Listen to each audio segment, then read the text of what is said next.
求君上赐臣妾一死，以正清白之身。君上，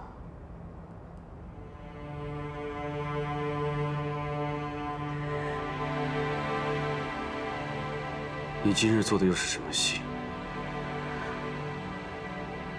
君上，这是什么意思？莫非君上是在怀疑臣妾自毁清白？天底下有哪个女人会如此做？况且臣妾一心只有君上，君上难道不知吗？当年，你就是如此陷害素素。难道你真的以为本君识不破吗？君上冤枉！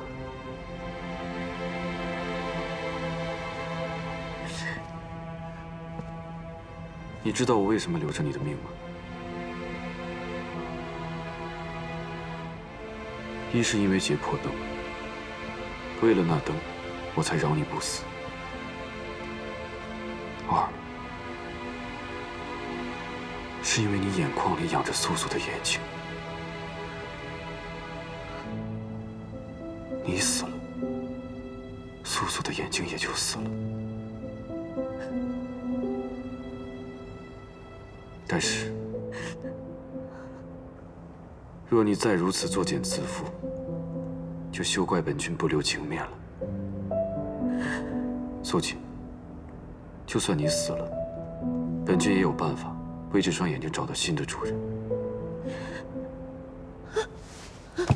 君上，君上，难道臣妾这么多年陪伴君上的情谊，对你来说，真的就一文不值吗？不错，一文不值。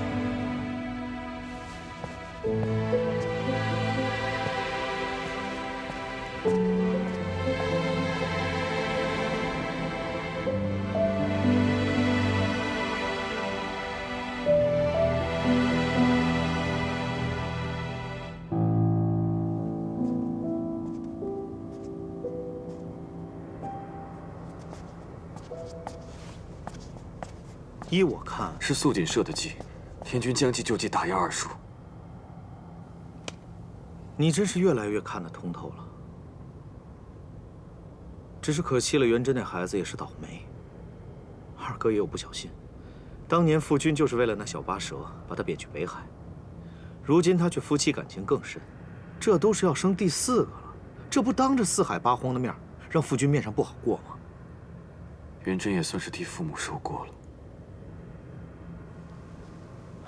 受一受过也好，稍后啊，我也去劝劝二哥，让他万事都收敛一些，恩爱都得藏着，否则不让父君面上好看，他也不会有好日子过。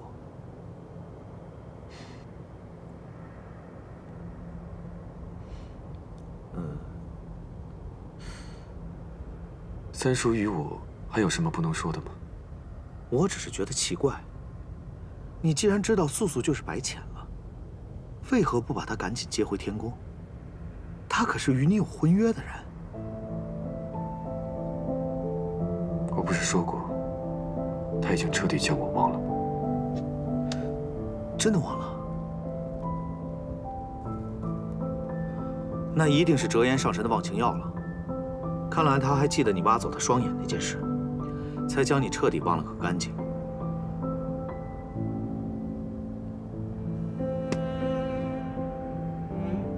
如今你住在青丘，是如何打算的？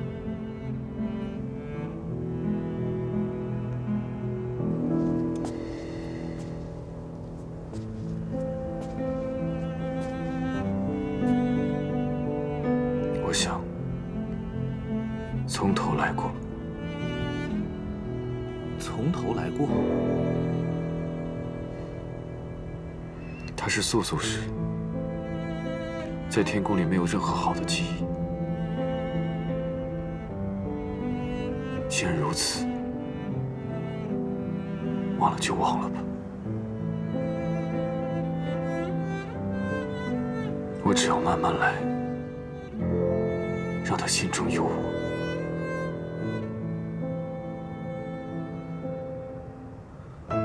这一次，就可以没有任何阻拦，名正言顺的娶她为妃了。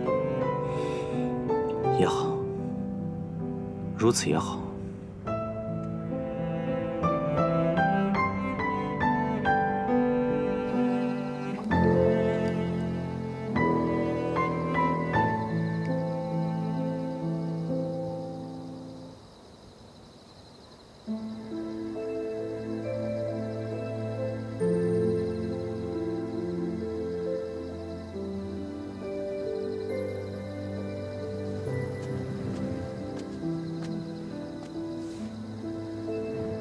贵人，都起风了，快回去吧。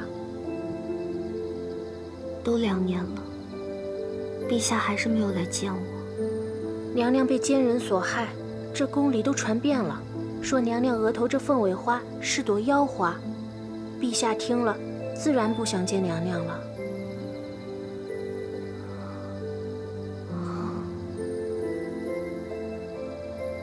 原来是因为这块胎记。这块胎记还是姑姑最喜欢的。娘娘也不要伤心了，谣言总有一天会过去的。娘娘还年轻，不怕得不到宠爱。可若是日日不得见，如何能捧出一颗真心来，圆了他求一人心的这个念想？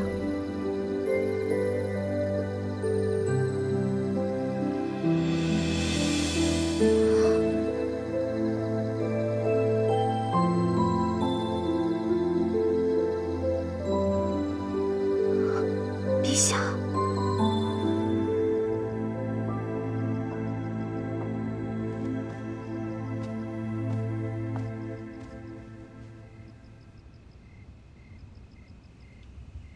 坐。臣妾不敢。朕准你坐。是。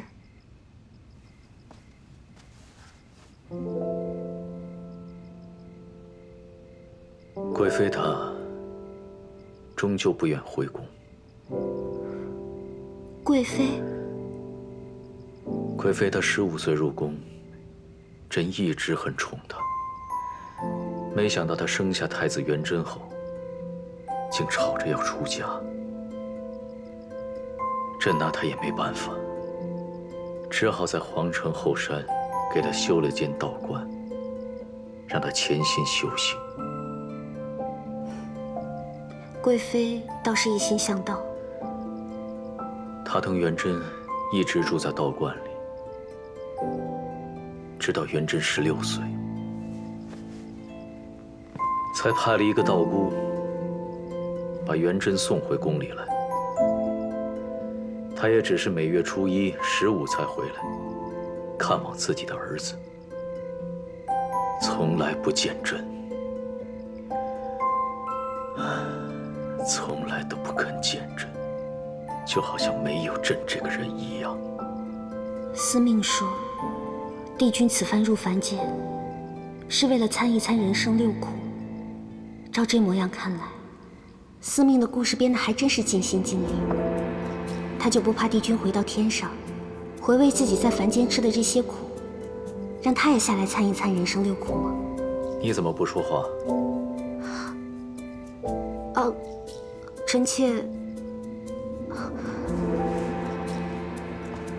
臣妾是在为陛下伤心。贵妃如此得到陛下的恩宠，却不珍惜，如此不但糟蹋了陛下的一片真心，也对不起宫中爱慕陛下的女人啊。你也爱慕朕吗？臣妾是陛下的妃子，当然爱慕。我恨不得把心掏出来，让陛下看一看，心里头装的是谁。倒是很会哄人呢。陛下，你笑了，笑了真好。什么事都可以忘得很快。我姑姑说的，沧海桑田，来回变幻，无论是谁，到最后都会变成一粒尘埃，何必要想那么多为难自己呢？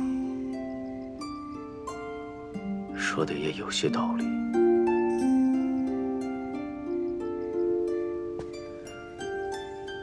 此花很美，不知为何，朕每次看到你额间这花，总觉得似曾相识。陛下，记得这块太紧。说不清楚，只是想一直看下去，不想再看别的东西。朕也觉得此事有些玄妙，还以为是中了你的妖术，所以这2年朕一直避开你，就是怕一直看下去，就再也不能放手。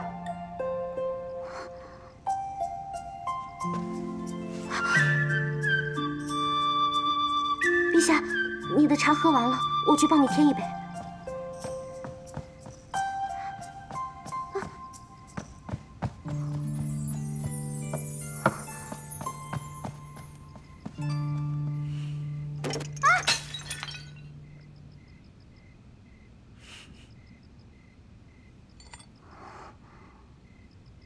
怎么连一点情话都说不出了？哎，不能这样啊！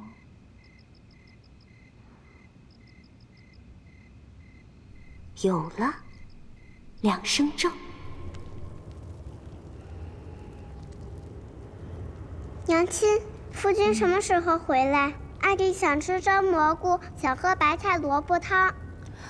应该快了吧？夫君回来了。你回来了。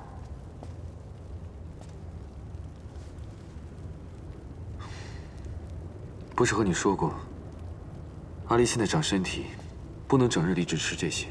我知道啊，所以日夜都盼着你回来，给她改善伙食。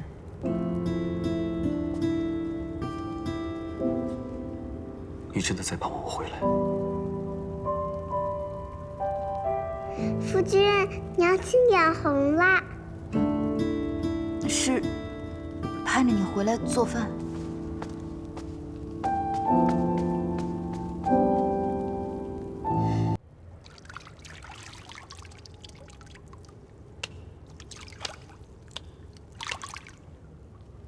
有了。哎，姑姑，你魔怔了吧？我要去青丘寻一个小仙，让她做夜华造屋里的关门弟子。这样，就算夜华离开青丘了，我们也有的吃了。好，咪咕，这就这样绑门去。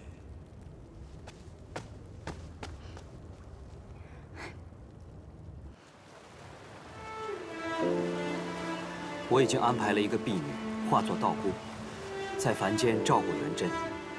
为何你还要坚持去青丘找白浅？君上，你不懂，一个娘是绝对不会允许自己的孩子受任何苦难和委屈的。我一定要去找姑姑，让她替元贞渡劫。他惹下了祸事，他就需要历劫。别说是青丘白浅，就算是折颜上神，恐怕都管不了。不，姑姑能管。你对你的那个姑姑，未免也太信任了吧？不是我太信任姑姑，而是我跟君上的事，天宗已经欠了青丘。这件事，别人不管，姑姑一定能管。哪怕姑姑擅自给元贞改了气语，天君也会睁一只眼闭一只眼的。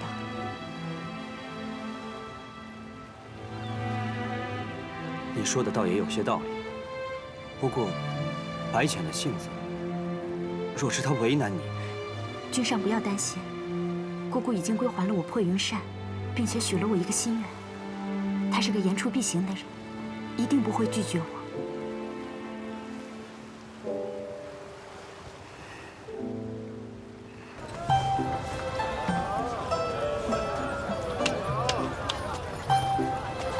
仙，你这贴什么呀？姑姑今日要选一个小仙做夜华君造屋里的关门弟子，机会难得啊！能做夜华君的关门弟子，哪怕是造物内的，也是三生有幸啊。可就这一会儿，那狐狸洞前排了甚长2行队，这会儿去怕是晚了。不晚不晚，就在今夜，还来得及。走。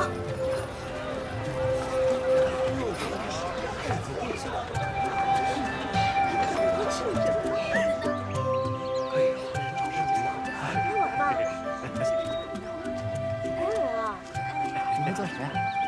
给我登记一下啊。会打鱼，还会烹鱼。一会儿就到我了，知道。该我了。就我打得多，而且我还会做呢。下一位。听明谷说，你要选一个弟子给我。我会做羊肉，我会煲汤。是啊。我会做牛肉。我会做鱼。下一位。你会做什么菜？让他们都撤了吧，没一个肯顾好的。好，记下来。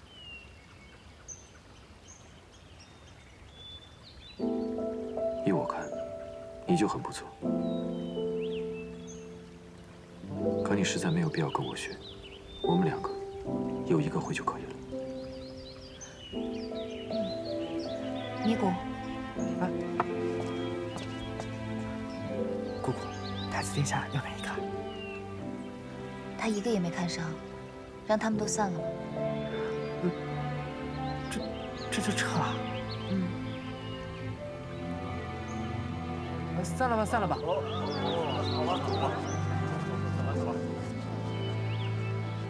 那我带小天孙去划船了。走，来。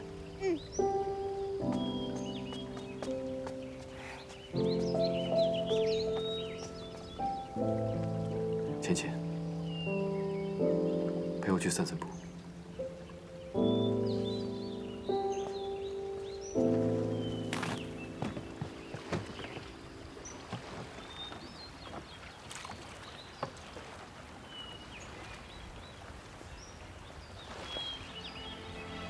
你这般皮兰，一堂花都是自生自灭，却也能养出天然雕饰的形样，丝毫不比天宫瑶池的差，真是难得。哪里？我这是壶野池子，怎跟你的瑶池比？你们那瑶池数万年来被仙人凡人写了数千首酸诗，被千万人赞叹。你想去看看？看什么？九重天，瑶池。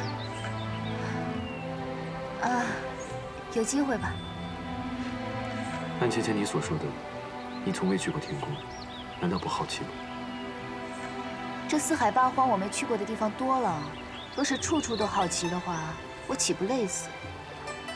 你看那昆仑虚也是四海闻名，我不是也照样没去吗？哦，你很仰慕昆仑虚吗？坏了，我没事提什么昆仑虚啊？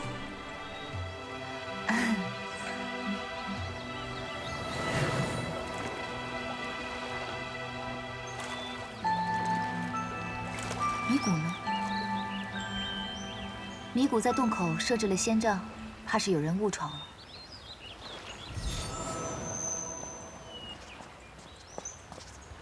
姑姑，这么快就拿着扇子来了，看来是想清楚了。那姑姑的意思是？请他进来吧。是。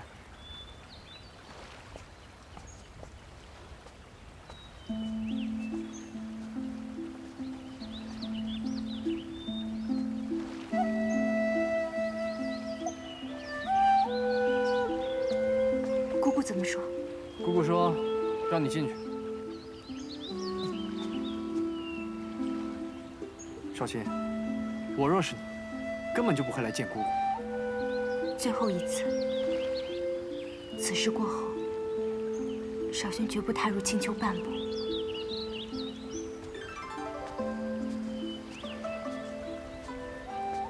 姑姑，姑姑，你带着阿离先去玩吧。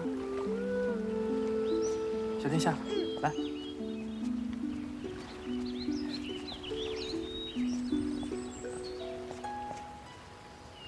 你既来找我，一定已经想清楚，问我要什么。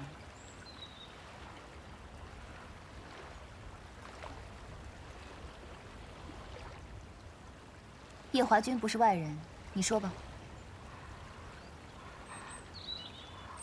姑姑，可不可以救救我的孩儿元贞？救你的孩儿？前几日天君寿诞，君上带元贞备了贺礼，前往九重天去给天君贺寿。谁曾想，夜里元贞误闯了洗梧宫，险些调戏了洗梧宫的素锦侧妃。调戏了素锦？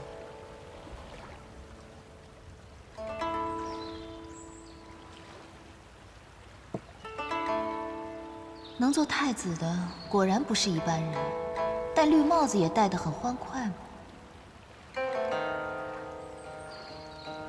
可元贞却在最后关头刹住了脚，但是却惊动了天君。天君震怒异常，立即着捆仙索捆了元贞，并下旨命他下凡历劫60年，60年后方可重列仙本。这调戏未遂来说，这处罚确实重了些。元贞是一个善心的好孩子，走在路上连蚂蚁都不舍得踩死一只，恳请姑姑去救他一命吧。可是，他毕竟调戏了夜华君的侧妃。不必做我的人情。元贞那回事，我也觉得判得重了些。他调戏的可是你的侧妃。我没有侧妃。既然太子殿下也觉得判了重了，恳请姑姑下凡救他一命。他不过是下凡历个劫，60年后又能重回仙班，何来救他一命？因为绍兴已经打听到，在元贞18岁时，会有一个大劫，这个大劫会苦他一世。绍兴不忍心看着他这样备受煎熬，所以恳请姑姑帮他把这劫数度化了，让他平平安安地度过这一生。所以，你来找我，是为了帮你儿子渡劫？是。绍兴不敢求姑姑去求情免了这罪责，只求姑姑悄悄地帮一帮元贞。你这件事情来拜托我，托的倒是很有头脑。你知道，就算是我改了元贞的气运，天君也不会同我计较，是吧？绍兴知道，这4海8荒之内，只有姑姑能做这件事。好，我答应你。这件事情我替你做了，但是事成之后，你我主仆情分就算是尽了。你与我青丘白浅，再无任何瓜葛。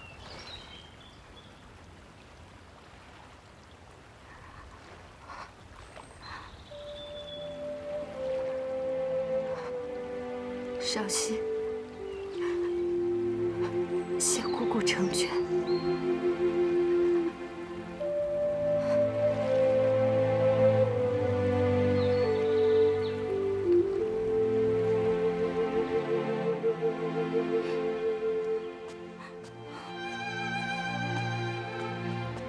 怎么了？又被那些小神仙欺负了？他们都笑我是小八蛇，不配在狐狸洞伺候青丘女君。你也太没出息了！小时候谁敢欺负我，我就把他打得连家门都不认识。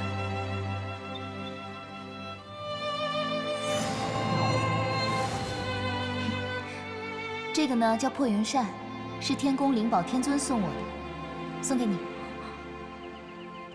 灵宝天尊送的，太贵重了，绍兴不能收。你就收下吧。你跟我在一起这么久，什么法器也没送过你。这个扇子可厉害了，以后谁敢欺负你，你就用这扇子将他扇出青丘。这把扇子这么厉害吗？送给你了。谢谢姑姑。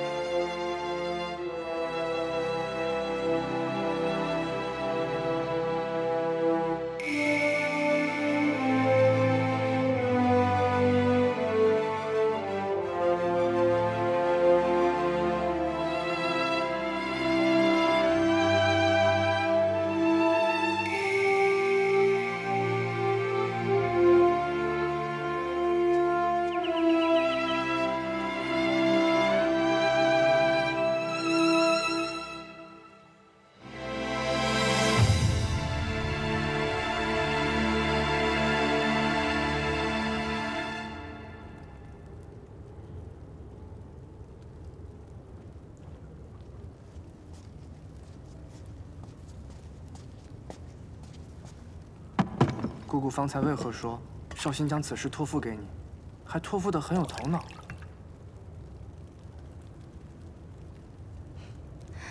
偷听了？我是想听听，这个不顾主仆情谊，害我姑姑沦为四海笑话的人，又是怎样厚着脸皮来求姑姑的？九重天上呢，是个神仙，都有篡改凡人气运的本事。但是天族有规矩在那儿，就算有这个本事，也毫无用武之地。天族欠我们白家的债有1箩筐了，1分也没有兑还。有我出面讨几分薄利，天君也会睁一只眼闭一只眼的，将这桩小事囫囵了。所以啊，此事由我出面最好。这个小八蛇，可真是机关算尽了。哼，他呀，聪明一点也好，在北海也不至于被欺负。此事简单，办完了，也算跟他断个干净。哎呀，看来我要到东华帝君座下司命星君那里走一趟了，看看那元贞18岁立的是什么节，哪个时辰哪个日子，如何应到人身上。司命星君脾气古怪，他手上那个气运簿子，连天君都不能借来看一看。你若想从他那里下手，怕会有些困难。那该怎么办呀？所幸，东华帝君的司命星君欠我人情。若是我去替你要，会有些方便。真的？你可以帮我要到吗？但你得答应我一件事。什么事啊？去凡间时，将自己的法力封了。封印法力？修改气运本就是逆天的事，你用多少法力去修改气运，就会有多少法力反噬到你身上。天晴，你虽是上神，但被这么反噬几次也十分严重。万一到时我们继任天君天后之位，那该怎么办？继任天后？你忘了，你迟早有一天要嫁入西游宫的。继任天君天后之位，必受81道荒火，9道天雷。若你再被法力反噬，我怕你会保不住性命。哦，好，我答应你就是了。不过你我尚未成亲，若你近日要继任天君的话，我可是来不及嫁你的，也就谈不上81道荒火，9道天雷了。怎么，我说的有何不妥？芊芊，你可是在怪我没有早日向你提亲吗？若在300年前我便娶了你，就没有今日这个担心了。我也就是随口一说。我看现在天色已不早了，夜华君不如早日帮我把这事办了，我好去替那元贞渡劫。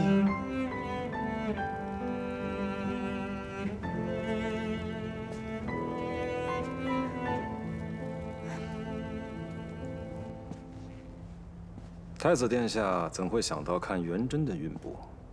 白浅上神答应二叔的小妾，要助元贞渡劫。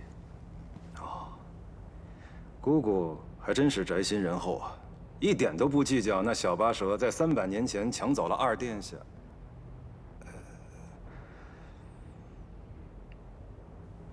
那我给殿下讲讲这元贞在凡间的事吧。元贞托生托到了一个帝王家，姓宋，叫做宋元贞。12岁上封了太子，如今快长到18岁了，结束将至。元贞在凡间的母亲是个贵妃，生下元贞之后，便带着她入了道观，出了家。16岁时，才让元贞的师傅将他送回了宫中。而这元贞的师傅，就是北海水君桑吉送去凡间看护他的一个婢女。婢女，所以二叔还是偷偷派了个人去看护她。正是。依小仙看，姑姑若不想打乱气运，就要替代这个师傅，先留在元贞身边。也只有这个法子了。至于如何渡劫，还需从长计议。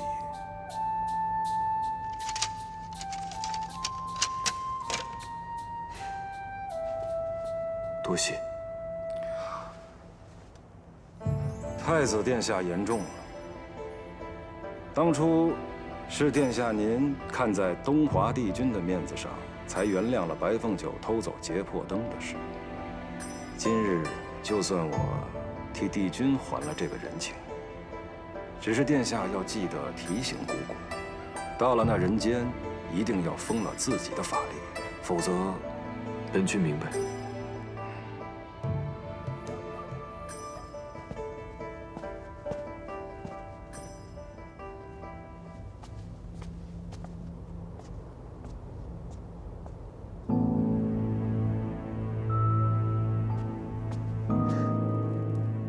你说那只九尾狐要去凡间帮元贞渡劫？君上和星君确实是这么说的。他们还说要白浅一定要在凡间封印自己的法力。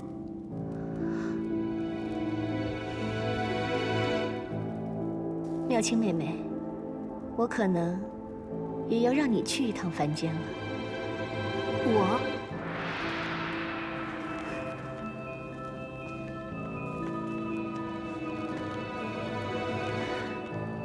按理说我是姐姐，这种冒险的事本该我亲自去。可是我身为君上的侧妃，一举一动皆在众人的眼皮底下，实在是不敢妄动。但是妹妹你，就方便多了。不知姐姐让我去凡间做什么呢？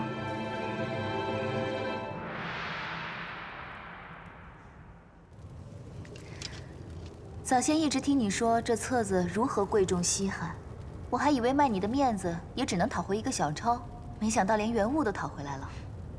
看看吧，司命这气运，写得很是让人唏嘘。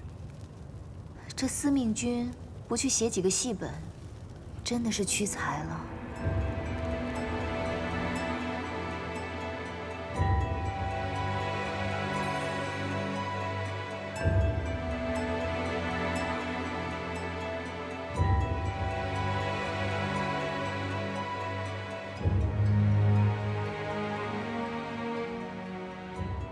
6月初1，皇帝出游处女春，太子元贞也会同行。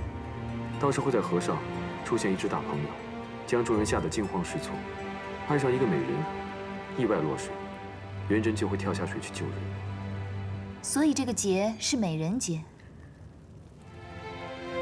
元贞和那位美人在水中双双看对眼，只可惜皇帝也瞧上了那位女子，就带回宫中宠幸了。这皇帝还真是多情啊！元贞不甘心失去一生所爱，就在某夜醉酒之后，和那美人曲径通幽。不久之后，美人就生下了一个皇子。所以，元贞是给他在凡间的老爹戴了顶绿帽子。没错，那名皇子自然就是元贞的儿子，但他自己不清楚。10多年之后，皇帝病入膏肓，皇子和元贞争夺太子之位。最后死在了元贞的剑下。这个噩耗传入了美人的耳中，上吊自尽。死之前留下了一封书信，告诉元贞事情的真相。元贞读后悲痛欲绝，也郁猛了脖子。可无奈，当时皇朝只留下他一个男丁，他只好忍痛坐上了龙座。这么一坐，就坐到了60岁寿终正寝，疾苦一生。如此跌宕起伏的命运。元贞这一生还真是个传奇啊！如此说来，他18岁见到落水美人，是他关键的转折点。他只要不救那个美人，这一生就能顺顺当当的。不错。看来我要去凡间住个半年了。等到6月初1，去阻止他救这个美人。我已经为你安排妥当。你到了凡间之后，就会由元真的道姑师傅引荐入宫，做元真的新师傅。我要做道姑？不错。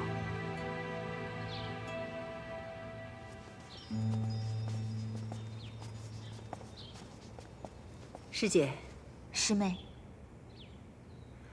太子殿下，贫道与你的缘分已了了，也该离去了。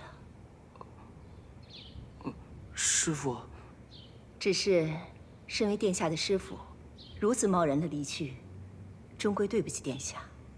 幸好贫道的同门师姐，云游四方，途经此处。贫道托师姐带贫道来看护殿下。师姐几百年不曾出师门了，此番能与元真殿下结一趟师徒的缘分，与殿下也算是善福。可是元真舍不得师傅啊。缘来缘去，都由不得你我呀，殿下。元真明白。可是，多谢道长这几年对元真的看护。贵妃娘娘客气了，快来见过贫道的师姐吧。元真，快拜见道长。道长，不错，不错。道长的意思是，贫道一眼就看出，太子殿下乃是九重天位列仙班的神仙。因犯了错事，才下凡历劫。那经过劫难，我儿还能重列仙班吗？如贫道点化得当，太子殿下又一心向道，我相信重回仙班并不是难事。快叫师傅！哦，师傅。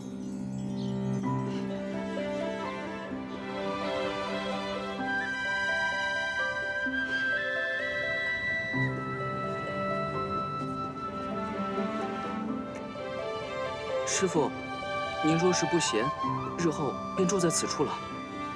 不错，你今日先回吧，明日再来与为师学道。是。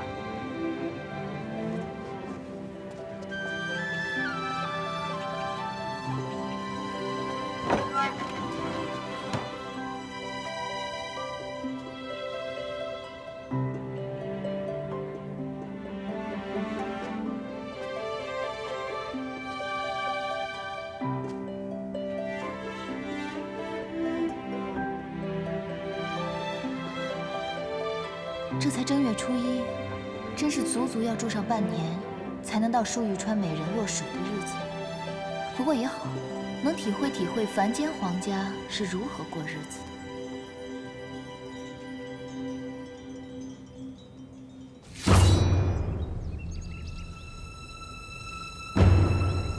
少仙，那是在东海义军出言不逊，今日反倒学会对昆仑虚低头了吗？我是来求见司音少仙的。你说什么？你要见司音？哼！7万年前，正是因为与你异界一战，我师尊战死，司音也随之失踪。如今还有颜面来这里，还说什么要见他？少仙，前几日我见过司音，我想他与昆仑虚颇有情深。若是回来，他一定会来昆仑虚。什么？你见过他？在何处？在东海北岸，北荒境内。北荒。义军，请回吧。虽说我昆仑虚为了天族不会再与异界为敌，可和异界也绝无任何情谊。至于司音，我和众师兄会继续找他的下落，就不劳义军费心了。不送。少仙留步。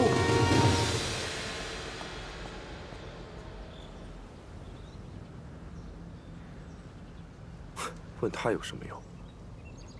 既然阿英故意想隐瞒自己的身份，那些昆仑虚的人又怎么会晓得？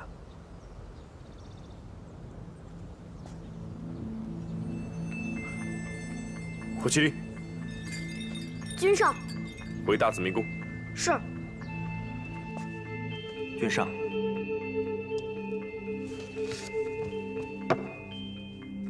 臣等近日追查异界的事，遇到了很多异界的人，乔装到各地寻找司音上仙，手中均带着这幅画。听闻这幅画正本是义军黎靖亲手所绘，其余的全是副本。方才16师弟还来消息，今日义军上了昆仑虚，说是撞见了司音，特地去昆仑虚查看司音是否回了师门。我寻17师弟寻了7万年都没有线索，怎么叫他给撞见了？这分明又是祸国。铁峰上仙，这画卷上面的人，可真是司音上仙？不错，正是我17师弟。你方才说黎靖义军与司音上仙见过？对，是黎靖对我师弟紫兰说的。可有说在何处？东海北岸。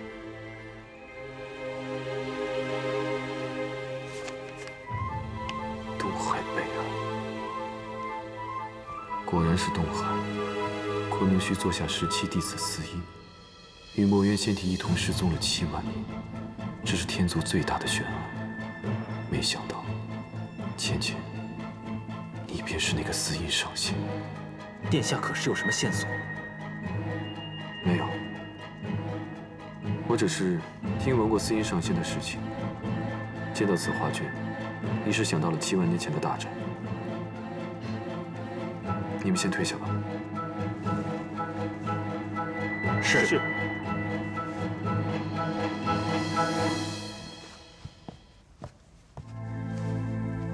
为何要带走墨渊的仙体？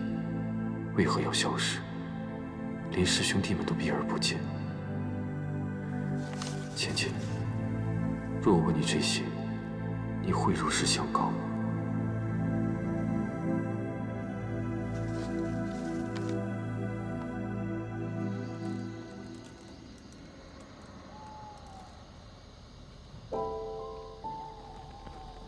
乖，婴儿真乖。君上，都退下吧。是。君上，你看，他很乖，不吵也不闹。你别闹了，都300年了，你怎么还不清醒？就是因为你当初偷了阵法，我们才会生下病案。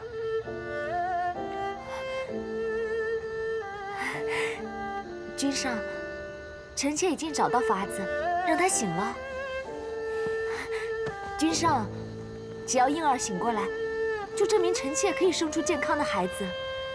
到时候，臣妾再为君上生上几个小皇子，啊，还有小公主。君上不是最想念胭脂吗？到时候臣妾再为君上生几个小公主，好不好？事已至此，你就放手吧。我问你，司音到底是谁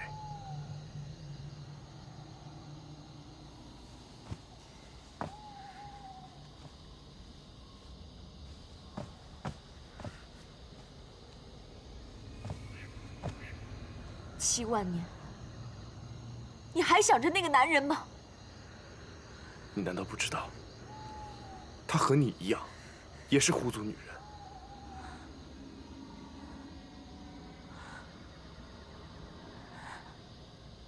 狐族女人？不可能！我在昆仑虚亲眼见她更衣过，他是个天族男人。君上也曾与他在一处，怎会不知道他是天族男人？我早就知道她是女人，但她却没有告诉我她是狐族，不是天族人。狐族女人。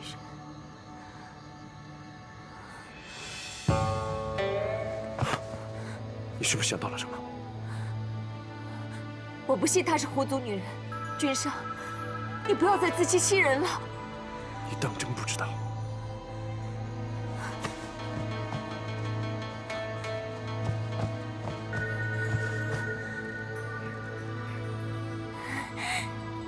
婴儿真乖，只要婴儿乖乖听娘的话，娘就一定会让你醒过来的。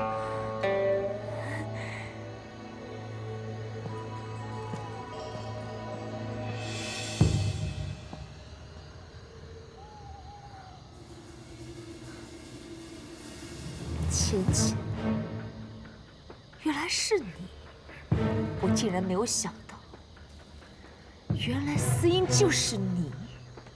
为什么我最爱的男人，一直惦记的都是你？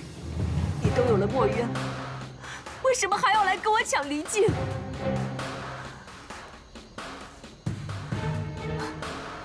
墨渊，我怎么没有想到？墨渊。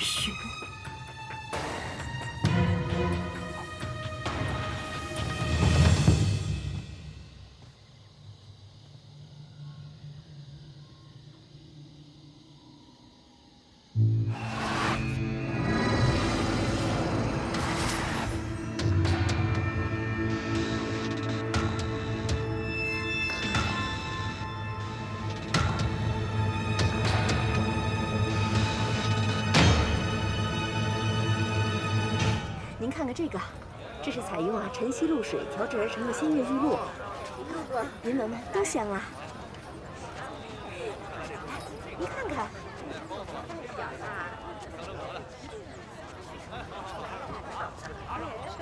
姑姑回来了，姑姑回来了，不是说去凡间了吗？是啊，这么快？没想到白浅竟然不在，真是老天爷来助我。天上一日，凡间一年。你们以为时间过得很快，实则已经过了数个月了。这倒也是，姑姑早上挑拣的，说是去凡间少则半年，多则1年，让我留着这琵琶，姑姑明日回来再取。那要不要我帮你送去狐狸洞啊？不必，我自己拿回去吧。谢谢了。姑姑今天可真可笑，是啊，太奇怪了。就是。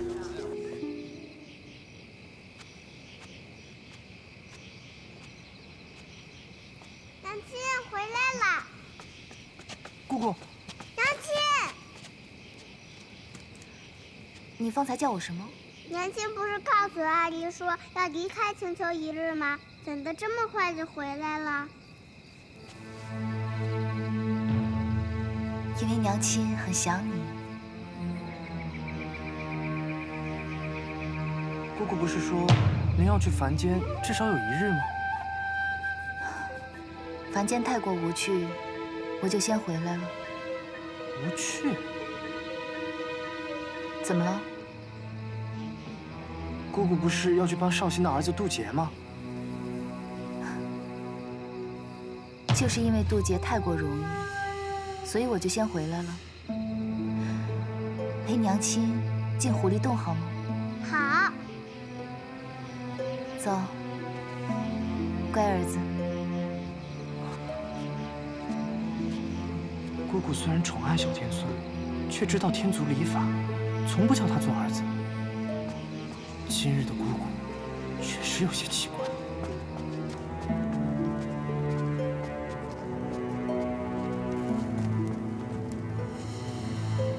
好了，去将墨渊上神报来吧。姑姑忘记了。忘记什么？你不是怕太子殿下发现墨渊上神，所以亲自施法将炎华洞给遮住了吗？哦，对啊，炎华洞。我们现在就去炎华洞吧。儿子，你在这等着我啊。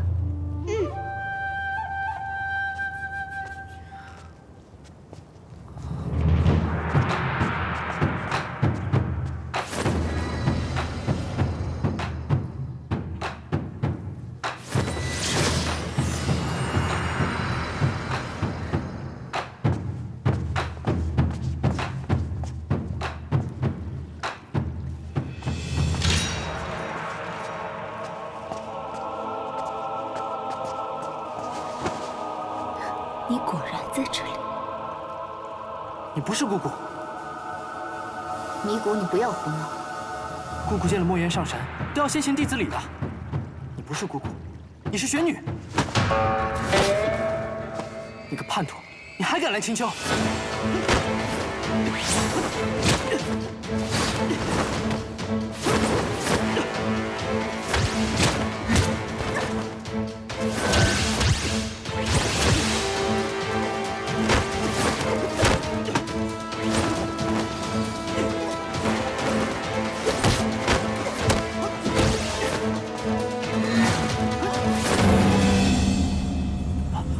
姑姑，不是。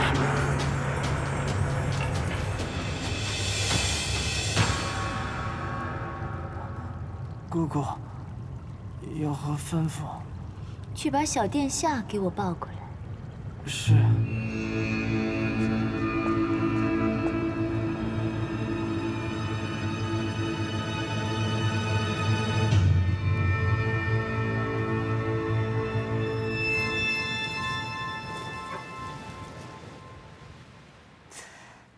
不如那美人落水的时候，我去将她救了。不可不可，万一那美人看上我了，岂不更麻烦？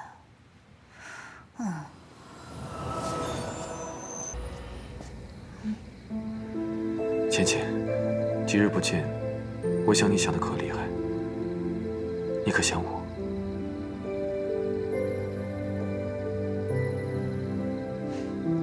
此番我来是要告诉你一桩大事。你可知元贞在这一世的爹是谁托的生？莫非还是你爷爷不成？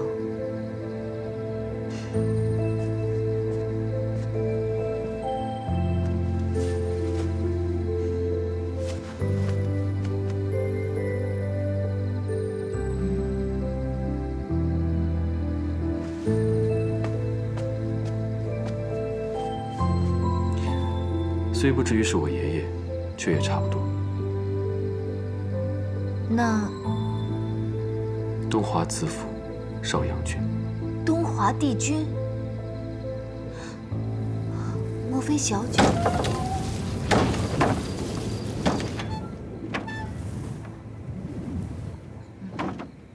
我先去关窗。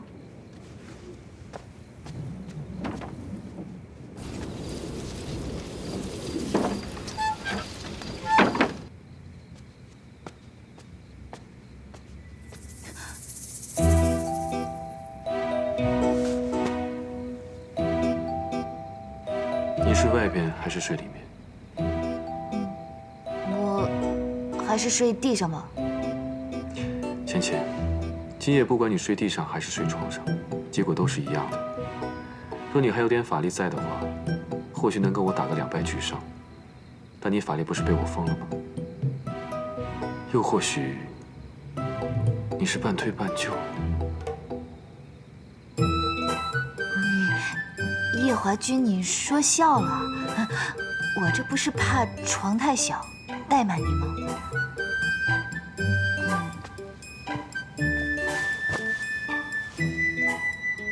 我习惯睡外侧。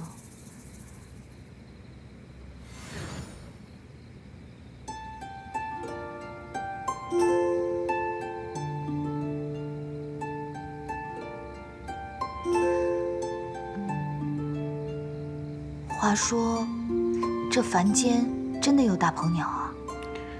那大鹏鸟是从佛祖跟前借的。我二叔和司命之间有些过节，司命这次可是下了血本。想不到，这司命竟然如此记仇。他好不容易安排一出大戏，让我给搅和了，他不得记恨我啊？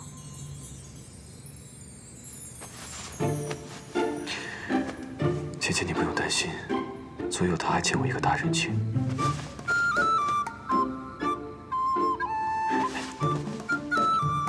你想不想我抱着你睡？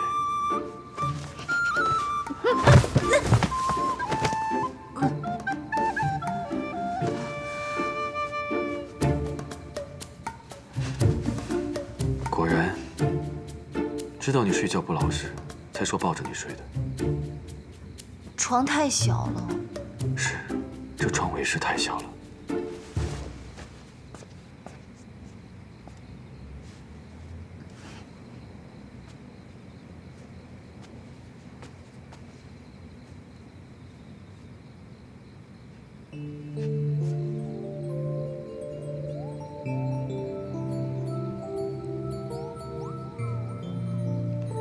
芊芊，你可识得那四阴神君？我听过，但没见过。不是听说他跟墨渊上神一同归隐了吗？原以为你会知道的更多些。不知道。今日那义军离境，画了一幅四阴神君的丹青，并私下寻找他的行踪。这丹青辗转到了我的手上，猛地一看，像极了女扮男装的你。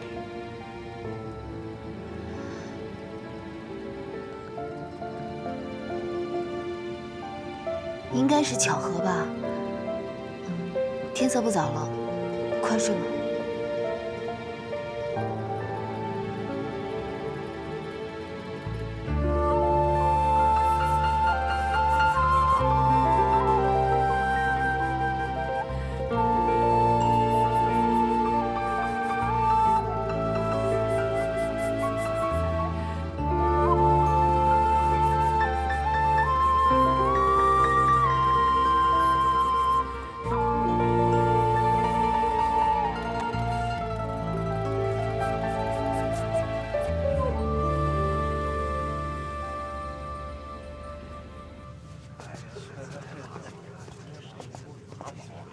三殿下，你也去蟠桃会吗？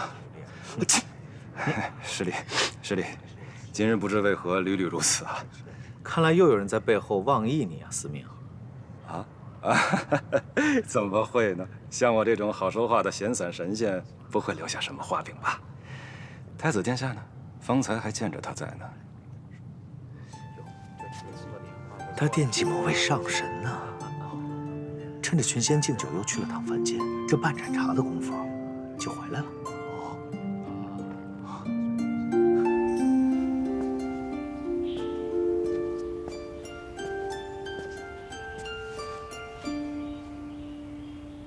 芊芊，过来与我书法。你是在唤我？听米谷说你书法书得很不错。今日我得去觐见天君，若是仪容不整就不好了。哦。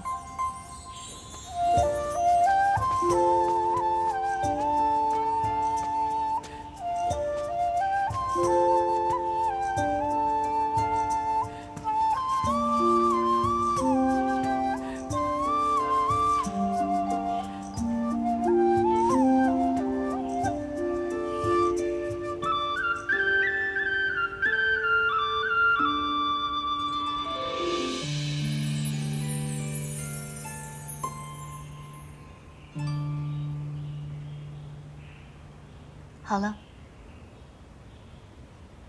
你从前没事。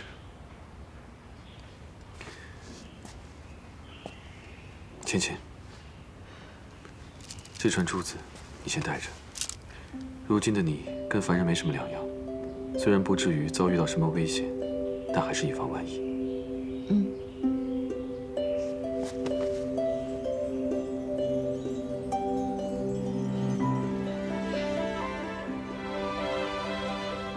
那我便先回天宫了。对了，昨晚忙着正经事，都忘跟你说。6月初1，你想将远征拦着，再派人将东华帝君推下水去。如此一来，你一是保得远征，二是不妨碍东华帝君立人生之功，便皆大欢喜了。好。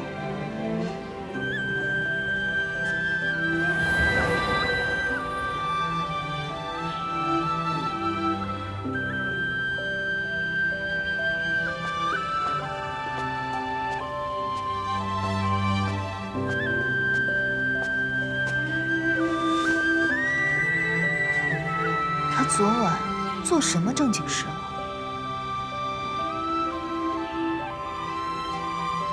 差点把小九忘了。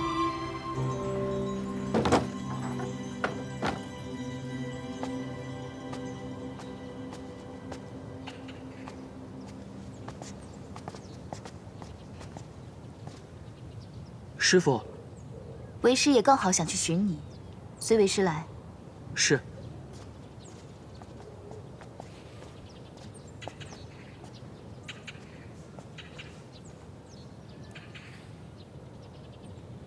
师傅，你脖子这边是怎么了？看着像是……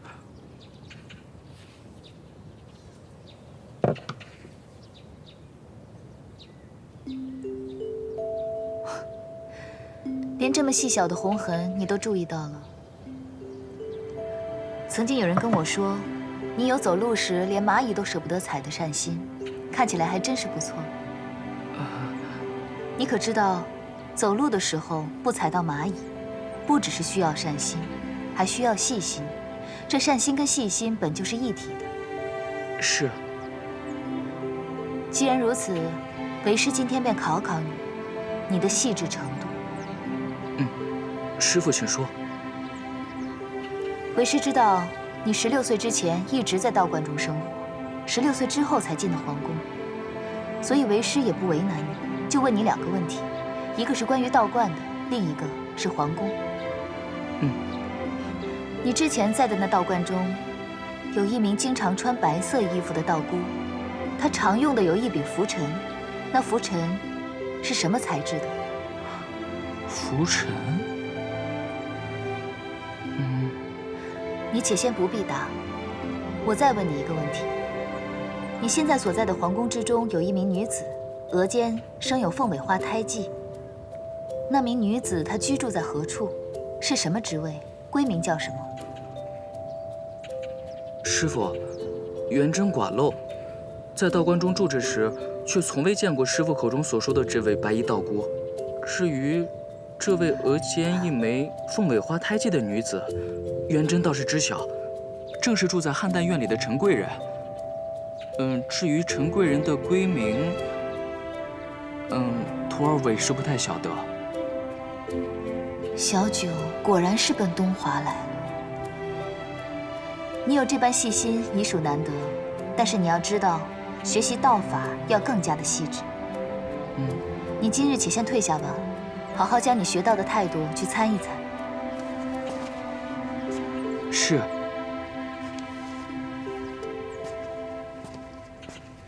元贞小弟，其实你已经够细致了，再细致你就成八公了。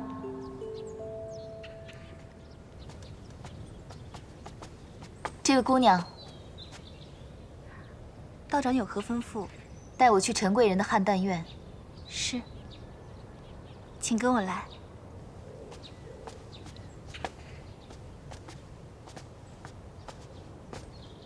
道长，这里就是汉旦院了。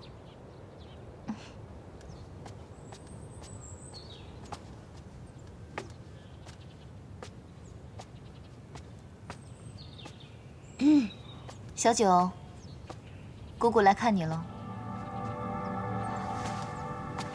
姑姑，姑姑，姑姑，我求你了，不要把我带走，姑姑，我爱他，姑姑，我不能没有他，我求你了，姑姑，求你了。来生我给你做牛做马，我一定会报答你，求你成全我和他好不好？姑姑，求你了。这疯癫的模样，该不会是他给自己用了青丘禁术2生咒？我求求你了，我给你做牛做马，我一定会报答你的，求。 来人啊！把陈贵人扶进去。是。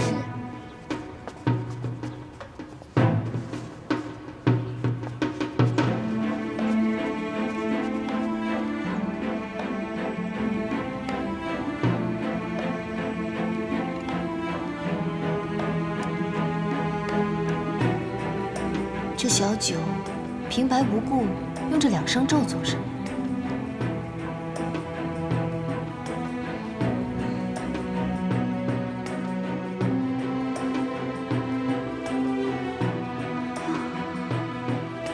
求你别带我走，凤九阳生生世世和陛下在一起。姑姑，姑姑，